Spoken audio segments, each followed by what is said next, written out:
Welcome back, all my lovely beings. I am going to continue the amazement.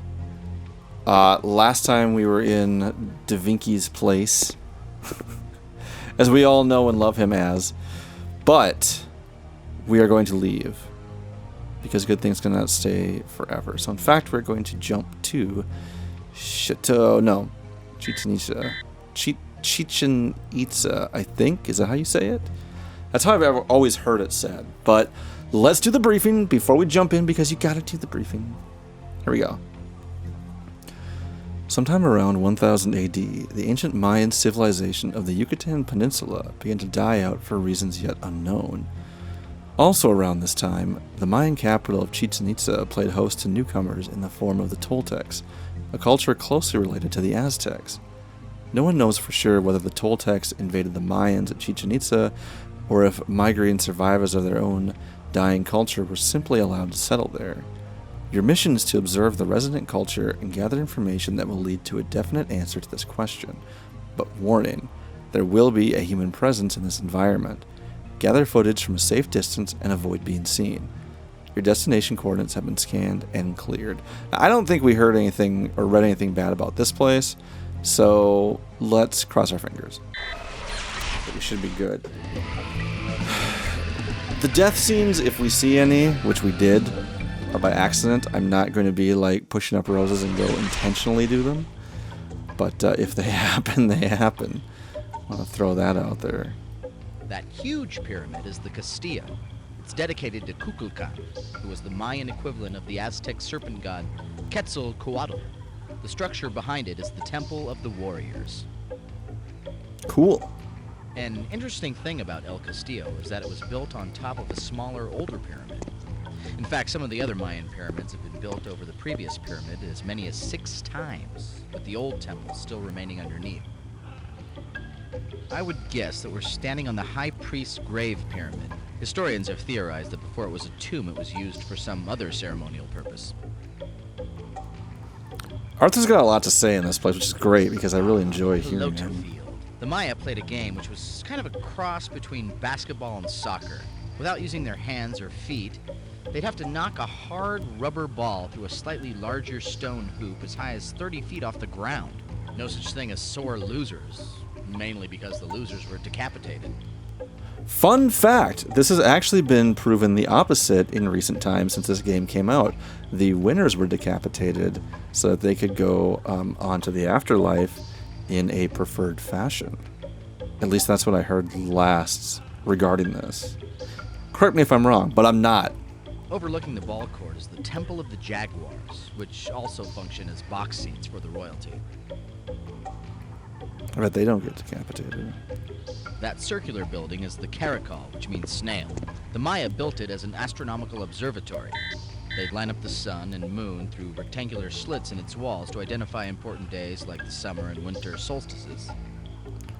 So this is one of the things, this is the limitation of an older game here, but it says human presence detected. You have to imagine, if you will, that there are humans down here that are very angry. And, well, not angry, but there are people down there with the means to hurt you, even though you can't see them. Behind the observatory is the Casa de las Monjas, or nunnery.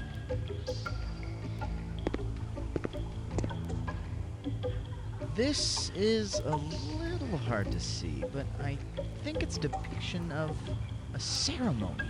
It looks like a priest or supplicant is making an offering to a god. Those are Mayan hieroglyphs. They had a pretty sophisticated pictograph writing system. Unfortunately, my Mayan's a little rusty right now. A little rusty. Gage, look at this. This is a representation of one of the 9 trials of the underworld. That's definitely Tezcatlipoca, the Toltec god of war. The legend says that when a person died, their soul would have to travel through 8 levels of the underworld en route to the Deadland. On each one, they'd have to pass a trial given by the god that ruled that level. After passing all of the trials, they'd be allowed into the Deadland, where they spend eternity without joy or suffering. Sounds pretty Vulcan, I guess. It also kind of looks like he's given finger guns right here, which I guess is pretty cool. So that's neat. But that just feels like going to limbo. Like, If you're Catholic, it's like, well, limbo isn't bad, it's not good, but these people apparently are trying to get there? I'm not sure. That square building over there is the Casa Colorada.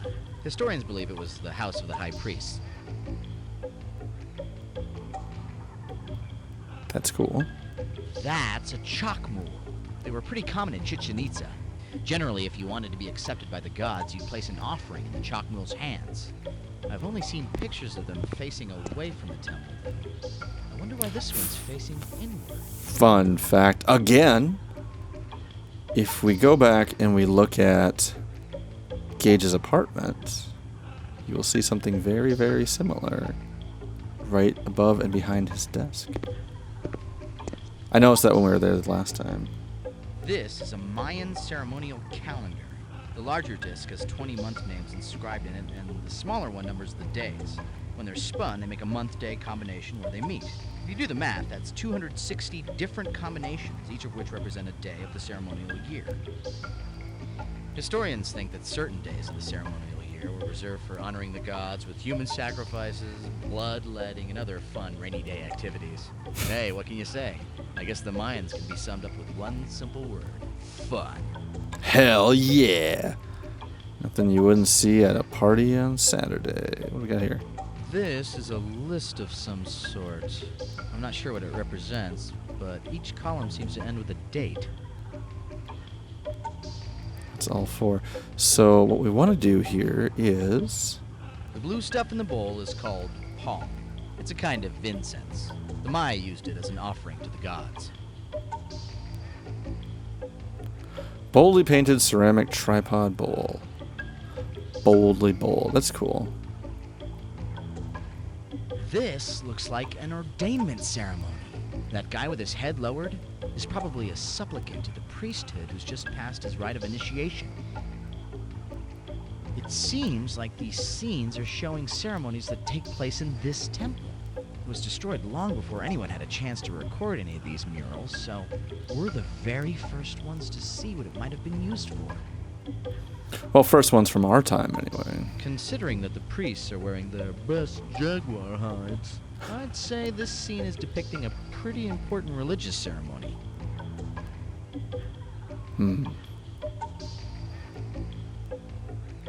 Yeah, these people look like they're happy to be there, too. Okay, so... what we gonna do? Well, it's a good thing we got our translate chip. Pull that up. Boing! Let's see, we have the goddess of birth. So these are the dates of these gods and goddesses, it would seem. The Chakmul grants entrance to the underworld only on sacred days. Must be paid to 4 lords of the night before the layman is allowed to touch the holy vessel of ordainment. And the holy vessel contains the breath of its zamna. To touch the holy vessel is to become a vessel of the word of its zamna. So what I'm going to do is I'm going to pretty much pick one of these. Death doesn't sound particularly exciting. Fire is, yeah, war and earth. I like maze. Let's go with rain. I always like rain, so let's shoot for that. So 12, say 12 lightning. 12 lightning. Let's say the oh wow, we got a ways to go. 8, 9, 10, 11, 12, 12. Lizard. 12 lizards, leaping mountain, jaguar, moon, water. No, no, no. Yes. Okay. No, no, no, no, no, no, no, no, no, no, no. I'm trying to, there we go. All right, I want to make sure, just 100% sure, 12 lightning. So that seems like a holy day. Right. Right. Let's go ahead and save. Save. Let's see. Temple 01. Because there is no way I am spelling the name of this temple as cool as it is. Let's go ahead and walk up. Put our offering on.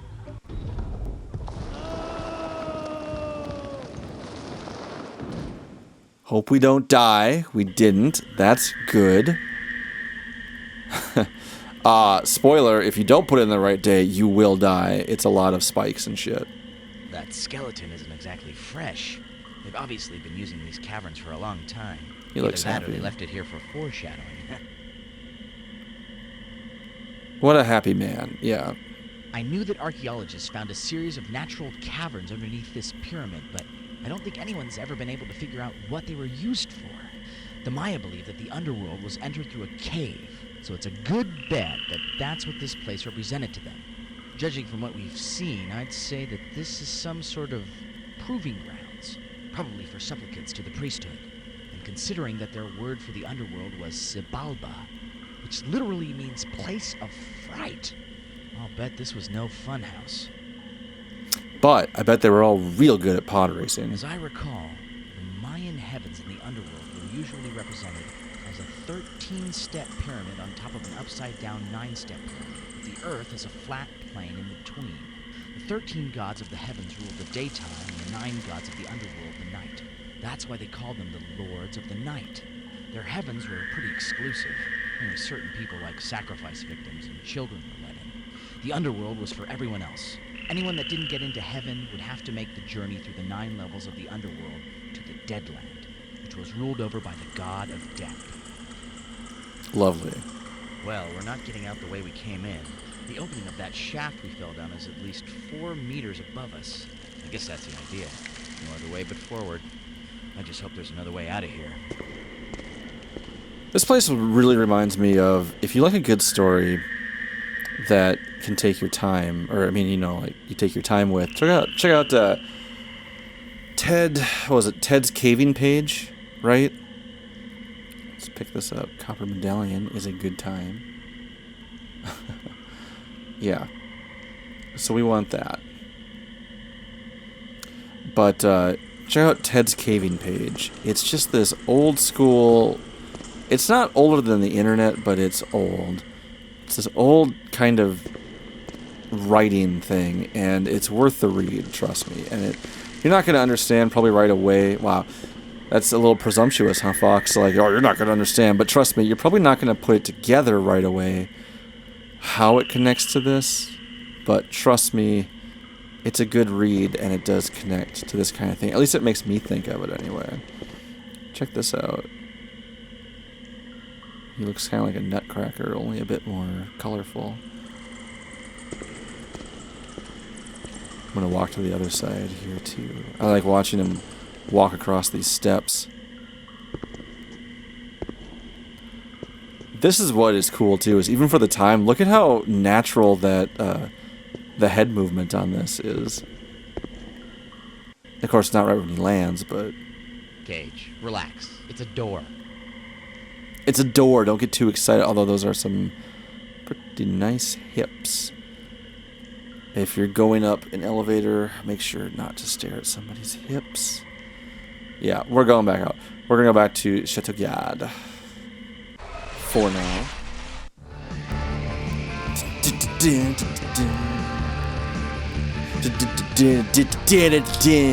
Put some metal behind that. Oh, hey, this guy's alive. Good for him. I'm sure he's really happy to be alive. I'm sure he won't get killed again, but oh wait.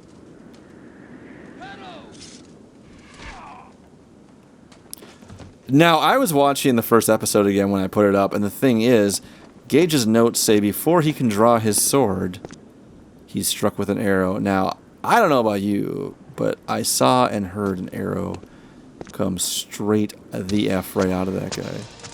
No, into that guy. What am I talking about? I don't know what I'm talking about. As mentioned before, too, whenever you go to any of the jump sites, you're always going back to... Oh, this is not right. You can't go in here, can you? No, I didn't think so. This is locked. So we gotta go up one. You always go back to the same place. It's basically as if nothing happened. You just kind of start over again. Now, why you're not already there, I don't understand, because there's 2 Gages in the future. But, yeah, I don't know. Maybe Farnsworth can say something about that. I'm not really sure, but there's got to be some explanation. So we're just going to keep cruising. I think we already got the comment on that one, yeah. Going for a brief stroll in medieval France here. La la la la la la. We are going to wait. I think it's only if you're facing like this.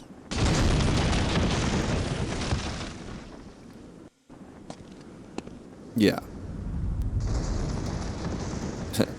Willing to bet their aim isn't getting any worse. I almost said better, but it wasn't better. It was worse. Now that we've got some cool stuff, let's go check out the smithy again, shall we? We can barely fit in this door, and that's okay. This guy's gonna walk by again. We already saw him. It's no problem. Just in the middle of a siege, it's fine. No big deal. Nothing going on, just whatever this is. This place isn't very tidy. There's all this crap coming out of the... well, I don't know what the name for that is. My buddy Rorg would know. It's not a forge necessarily. I don't think there's another word for it. It's not a kiln either. It's something. But here's what we're going to do. We're going to open this up. And then... where did that copper medallion go? This is a nice copper medallion. I don't feel like it would be shaped like that on the back, because that kind of looks like it was plastic molded or something, or plastic molded. Oh, this is lovely. This harkens back to the true DOS experience, my friends. This is brilliant. What is going on here? Okay, so it's in. Let's heat it up. Because it was bronze, right? No, it was copper. Copper has a lower melting point. Let's go ahead and stick that over here. P into the keyhole to make the key. Great. Now we have a key.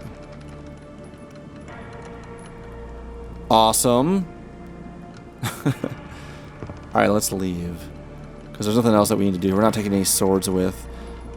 You know, the thing is that like people are they're pretty agile in these suits. Because if you look at, was it Agent 8? I think it was, the one who took us into custody, or future us into custody. He was moving around, and even Gage was too while he was still in the suit. Like, they look heavy, and they probably are, but they don't seem particularly heavy. Alright, so let's head over here. For no particular reason, I'm going to just put the grappling hook like that. 15 meters is a good amount of space, or a good amount of length. We'll just do this. Walk straight up the trench of the moat, yep. And here we go.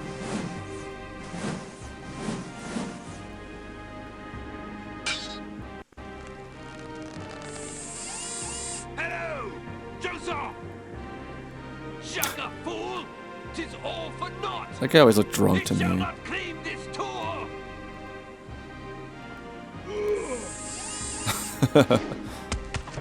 Shall not claim this tour. Let's keep going. It gets pretty close to us. We gotta watch out. You gotta dodge and weave. Just whoop, whoop.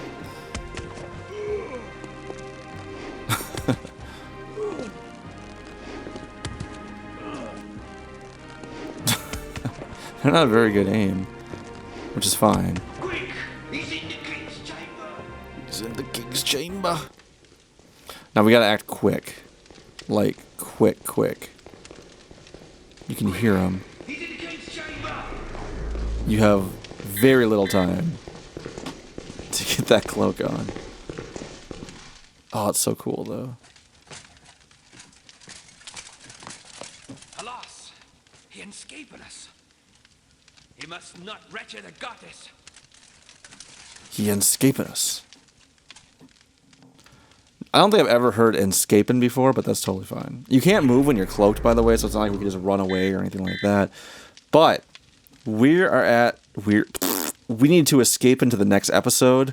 I'll check you back out, and we will check out all of this the King's Chamber. On the next episode, Buried in Time.